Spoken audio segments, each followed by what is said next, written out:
Ça, c'est le neuvième exo concernant les circuits fonctionnant sous tension alternative de type cosinus-toroïdal ou sinus-toroïdal. Là, on a devant un circuit à 5 éléments, 2 résistances et 3 éléments réactifs. Les résistances sont des éléments passifs, d'accord? Parce que une résistance ne réagit pas en fonction de la fréquence. Résistif, ça signifie ce que ça veut dire en fait. Résistance, résistif, ça résiste. Tandis que ça, ce sont des éléments réactifs. Ça réagit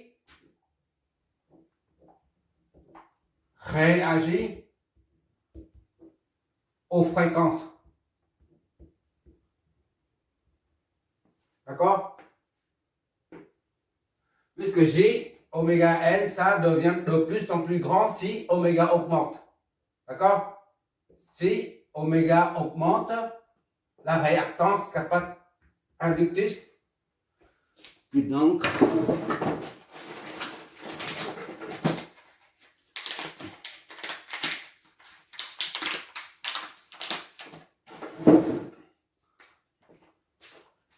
XL est égal à J oméga L.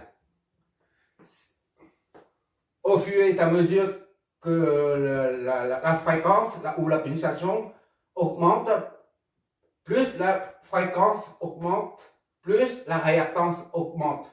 D'accord? Ça réagit à la fréquence. De même, donc le XC c'est moins J, c'est oméga C. Si oméga augmente, alors XC devient nul. Ça descend. C'est-à-dire que la réactance, la réactance diminue avec la fréquence. D'accord? Ça réagit à la fréquence. Tandis que ça résiste seulement. Ça ne réagit pas. Une résistance, ça résiste. C'est la raison pour laquelle ici on appelle réactance inductive et l'autre c'est réactance capacitive. D'accord? Ici on a 2 résistances et 3 éléments réactifs.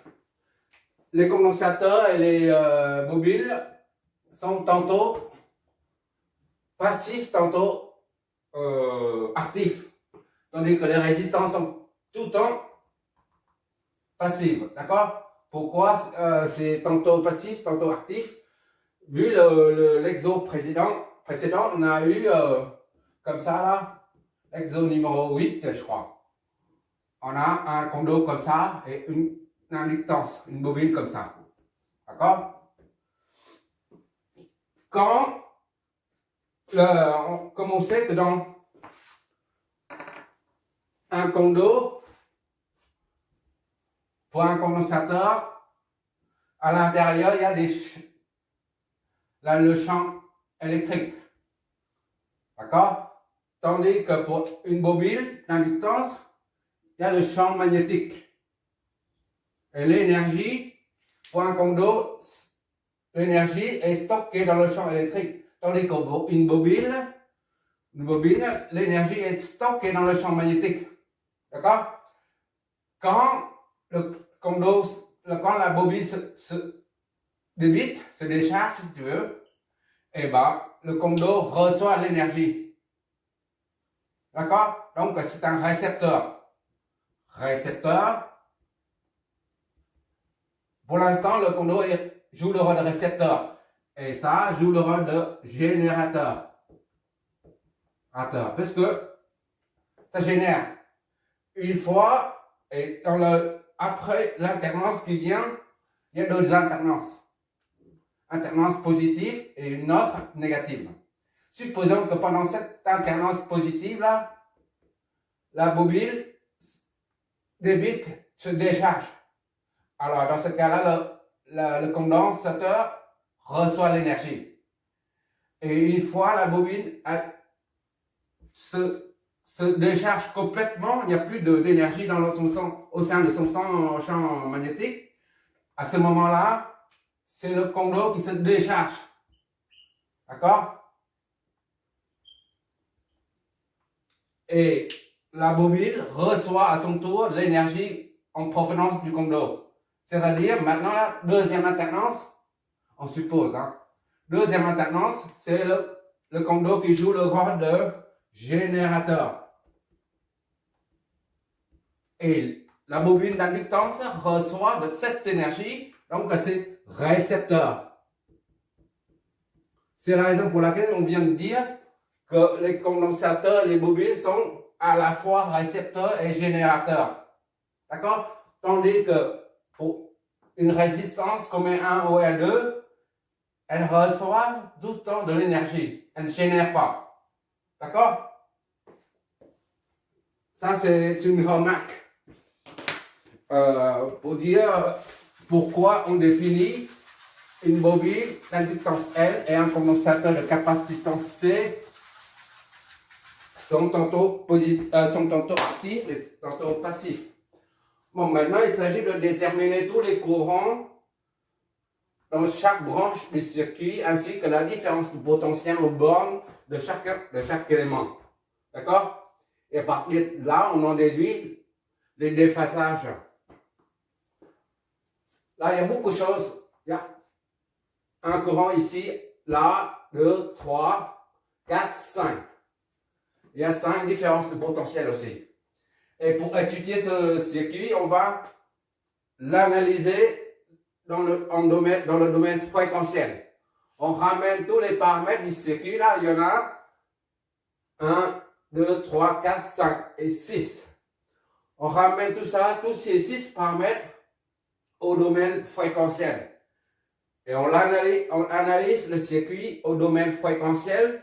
Une fois on aura trouvé les solutions dans le domaine fréquentiel, on les ramène au domaine temporel. D'accord? On y va. Pour ça, on va flécher le courant et les tensions comme d'habitude. Il s'agit là de la phase de préparation du circuit à l'analyse. D'accord? On fait comme d'habitude. Déterminer.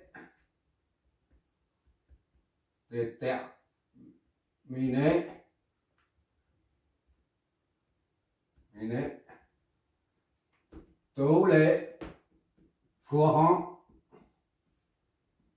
et tensions du circuit. Voilà. On va faire ça. On va attaquer directement sans redessiner le schéma, le calcul, d'accord? On va numéroter déjà les nœuds. A, ici. B, comme d'habitude. Et C. C, ici, c'est la même chose que là, d'accord? Et le courant, appelons IST, c'est un peu long, on va appeler ça I1, d'accord? On modifie ça juste un peu, I1. I source, là, on met I in comme I entrée, d'accord? Donc, I in ici, I in là, qui entre ici. Voilà. I1 qui descend ici.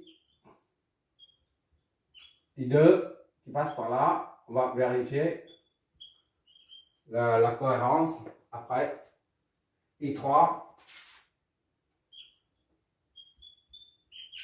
I4. On va mettre I out pour lire I sortie. I out. Allez, I out. Puisqu'il y a un I in, I entrée, donc logiquement, on met I out, I sortie, ou I4, peu importe. Voilà. I in arrive, il y en a deux qui sortent, donc il n'y a pas de bouchon. I2 qui arrive ici, IA et I3 qui sort, donc il n'y a pas d'embouteillage non plus. Donc le circuit, la route est fluide, il n'y a pas d'embouteillage. Le péage est ouvert. Bon, maintenant il faut les flèches de tension. Là, c'est un récepteur, sont VR1. Les deux flèches de tension, le courant s'oppose. VR1, on va mettre VR1 pour simplifier les choses. VR1. Et VC1. Pour le récepteur, c'est un récepteur VC1. C1. Pour la mobile, VL. D'accord? VL, L comme inductance.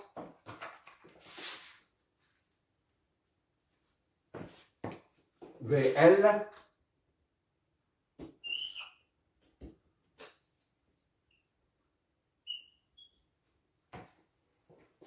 Je ne sais pas si tu vois. OK. Et VC2. Ici. Pour le condensateur, c'est le VC2. Et enfin, VE2. D'accord? Et out qui descend. Je préfère mettre comme ça pour pouvoir visualiser les deux sens du courant et sens de la tension qui s'opposent. Voilà. D'accord? Je préfère mettre en plus un IA ici. V et A2. Pour que ça soit clair, quoi. Là, tu vois les deux. Là, tu vois les deux. Là, tu vois les deux. Là, tension et courant. Idem ici. Là, au lieu de mettre idem ici seulement, j'ai mis aussi là. Pour bien voir qu'il s'agit bien d'un récepteur. D'accord?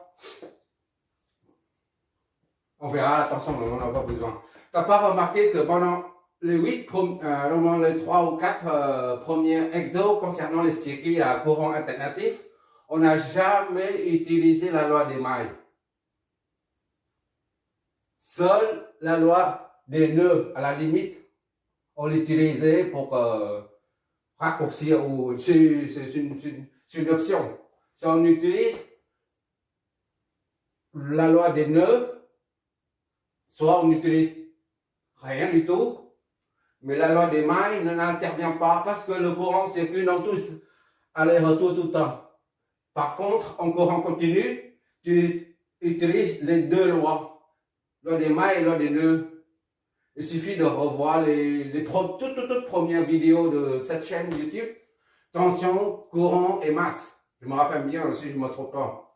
Et tu verras qu'à chaque fois, on utilise les deux lois, loi des nœuds et loi des mailles. C'est la raison pour laquelle j'ai signalé que le courant continu, lors de l'étude d'un circuit en courant alternatif, est toujours beaucoup plus simple que le circuit à l'analyse en courant continu. Voilà, ça c'est juste une remarque.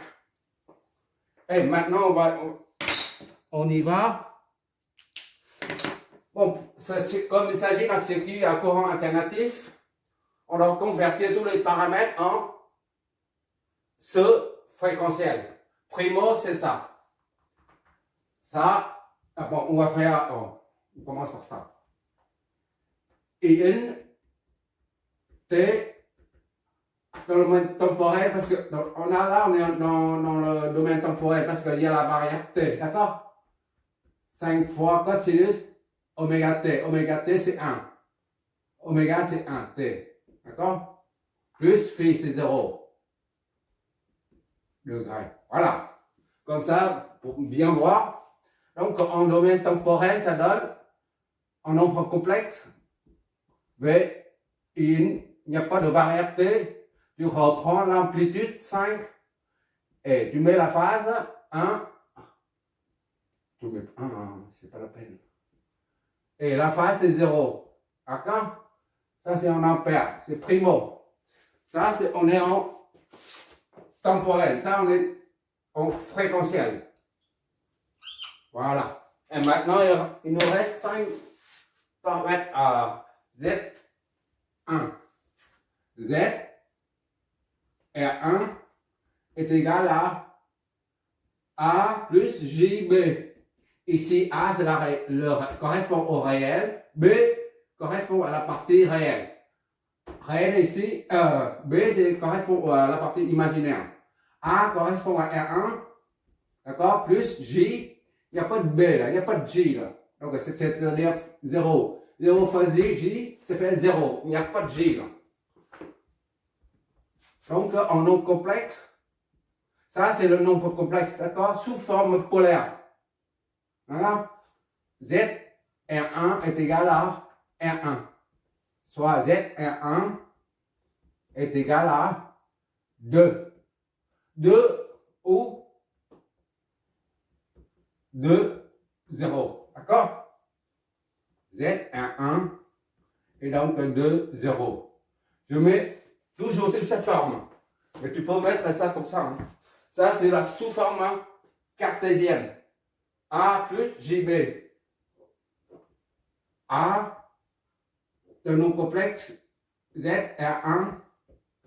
D'accord? A, JB. B ici. J ici. D'accord? Il n'y a pas de J là. A, c'est le réel, correspond à R1. Ça, c'est la forme cartésienne. Ça, c'est X. Ça, c'est Y cartésienne. D'accord? Tandis que ça, c'est la forme polaire du nombre complexe. Je fais de temps en temps des rappels comme ça, au cas où tu n'es pas encore habitué avec les nombres complexes. On met ça sous forme polaire.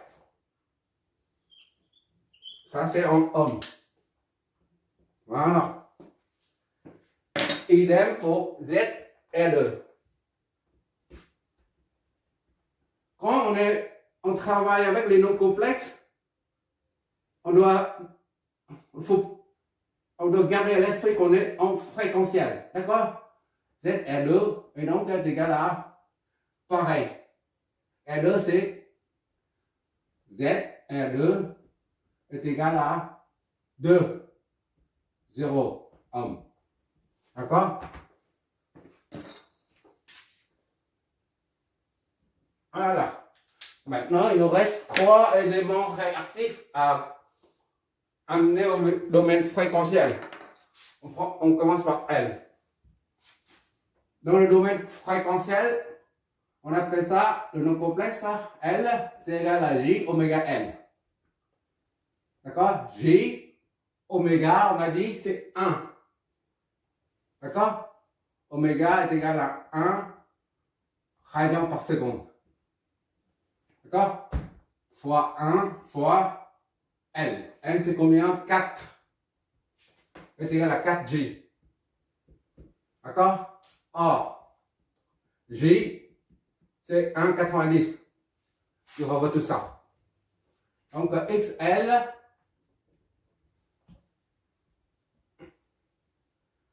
or, J est égal à 1,90.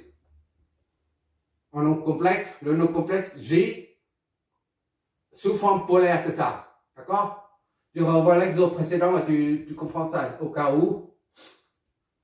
Donc, XL est égal à 4J est égal à 4 fois 1,90. C'est-à-dire, XL, c'est 4,90 degrés en ohm. D'accord? Je ne vais pas faire des rappels chaque fois. D'accord? Tu regardes l'exemple précédent. Maintenant, pour l'élément comme dans cette C1, Z, C1, en nombre complexe, c'est-à-dire dans le domaine fréquentiel, est égal à moins J sur oméga C. D'accord? Est égal à 1 sur oméga C moins J. D'accord? Est égal à 1 sur oméga c'est 1. C c'est 0,5. Tout ça fois moins J. Moins 1 est 90. C'est-à-dire, on verra ça.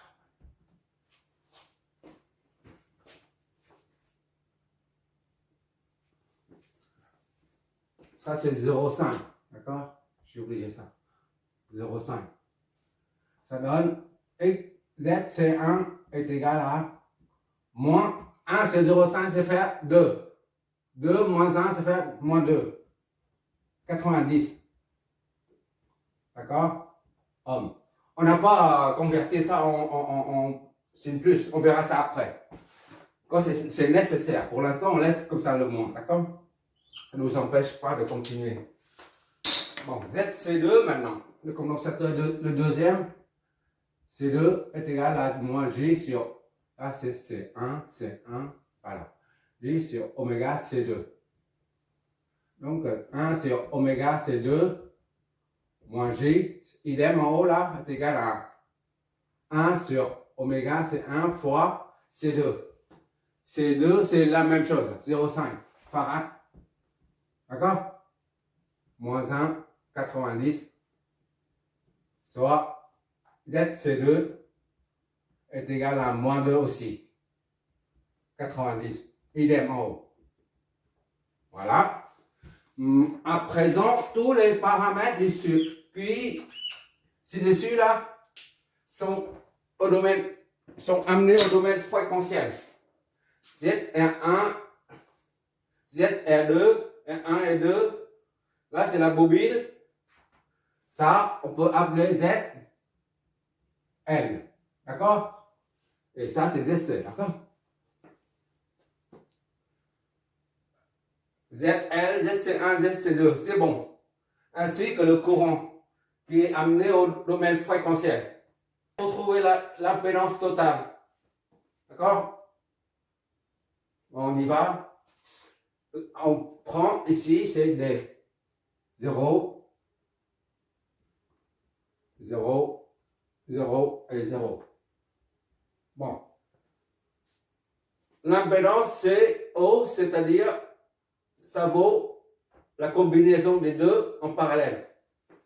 Z, C, O est égal à Z, C2 en parallèle avec Z, R2. C'est-à-dire, Z, C2 produit sur somme. D'accord? Divisé par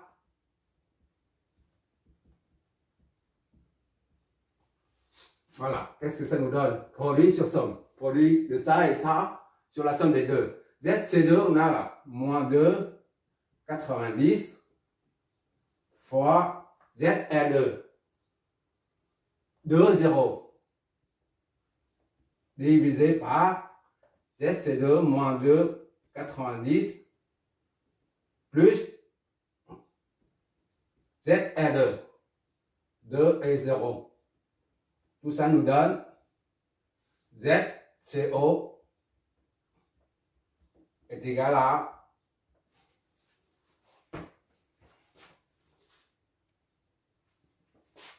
OK. Là, si tu tapes ça, si tu te saisis le moins 2, 90 ou moins 5, 90, c'est la même chose que moins 2, 90, peu importe. Quand tu saisis ça, la calculatrice ne comprendra pas. D'accord? Il fait des erreurs. Donc, tu mets ça dehors. Moins 2, 90. D'accord? Fois 2, 0. Comme ça, il va comprendre. Elle va comprendre les calculatrices. 90 plus 2, 0. Voilà. D'accord? Et qu'est-ce que ça nous donne? ZC0. Mais là, ZCO est égal à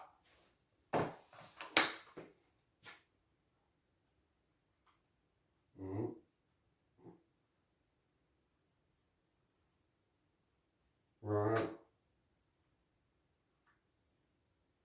Voilà. Ça nous donne ça. Vu?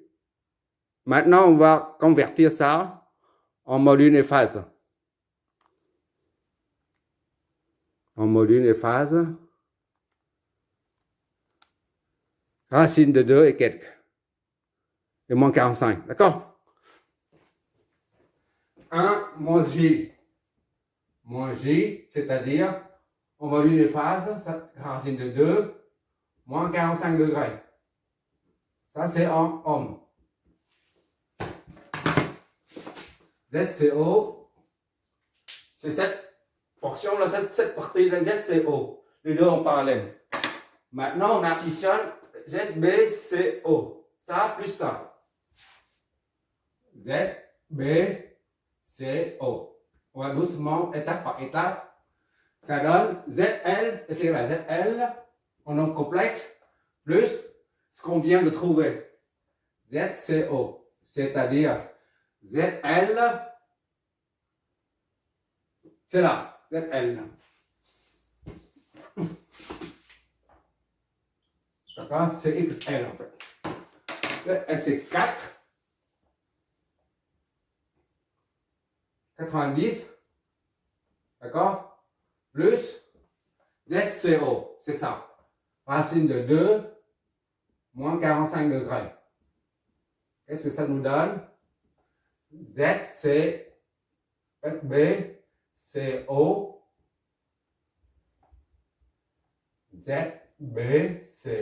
est égal à, on met les deux en forme cartésien et en forme, sous forme polaire. Voilà. Vu. Maintenant, on met en forme polaire. Qu'est-ce que ça nous donne? Racine de 10, 71. Voilà. Oh, mon crayon. Racine de 10, Z, B, C, O. Racine de 10. La phase, 71. 5, 6, 5 degrés en ohm. D'accord?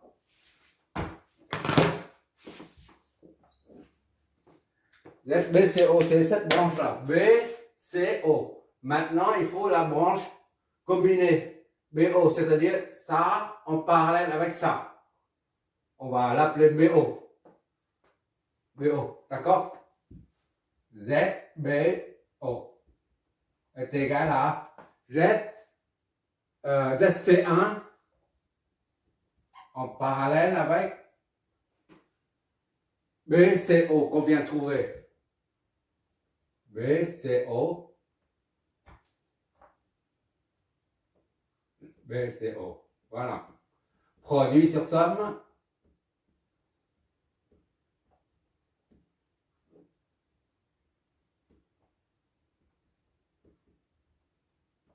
Qu'est-ce que ça nous donne? ZC1, EC1, ZC1, moins 2, 90, moins 2, 90, plus ZBCO, c'est là, plus racine de 10, 71, produit sur somme. Je suis complètement par terre là. Produit, d'accord, sur somme.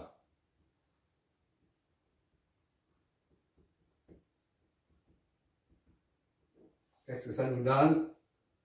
ZBO, disons parallèle. Faut bien distinguer. Parce que ZBO, ça peut être ZC1, d'accord? ZC1, ça se trouve au bord de BO.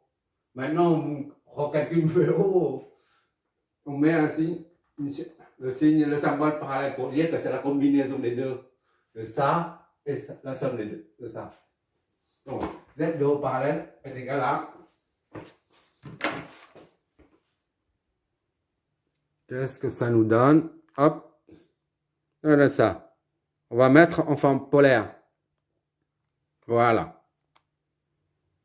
4, 47, moins 63. 4, 47, 47, 2 et moins 63, 435 degrés en ohm. D'accord? On met directement en forme polaire. ZBO, c'est là. D'accord? Voilà. qu'est-ce qu'il nous reste encore? On fait le dernier aussi, hein, l'impédance totale, c'est-à-dire ça plus Z11.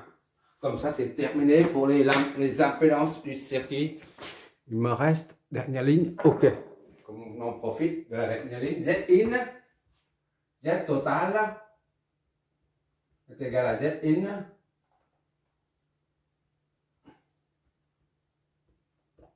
est égal à ZR1 plus S1 plus la combinaison qu'on vient de trouver là. ZBO parallèle, soit R1, Z1 c'est 2 0. 0 plus Z4.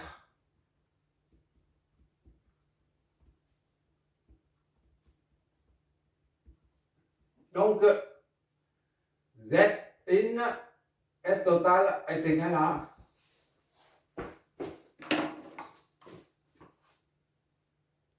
Z total, ici, tu l'as. D'accord? Maintenant, il faut convertir en module et phase. Module et phase, 5 et quelques. D'accord?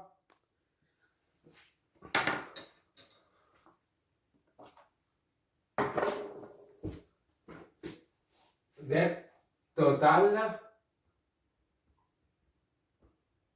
Z-in est égal donc à 5,657 la phase 45 degrés.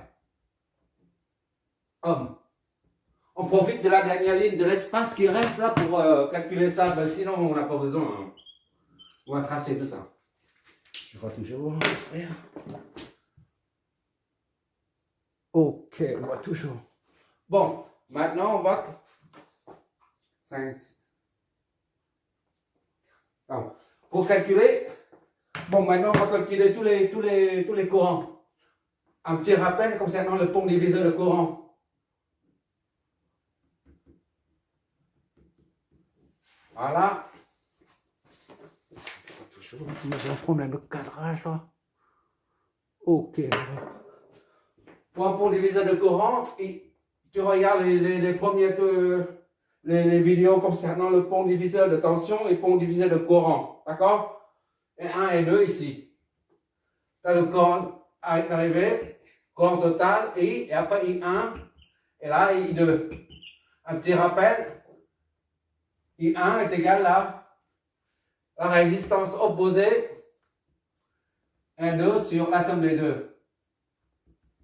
Fois le I total qui est là. D'accord?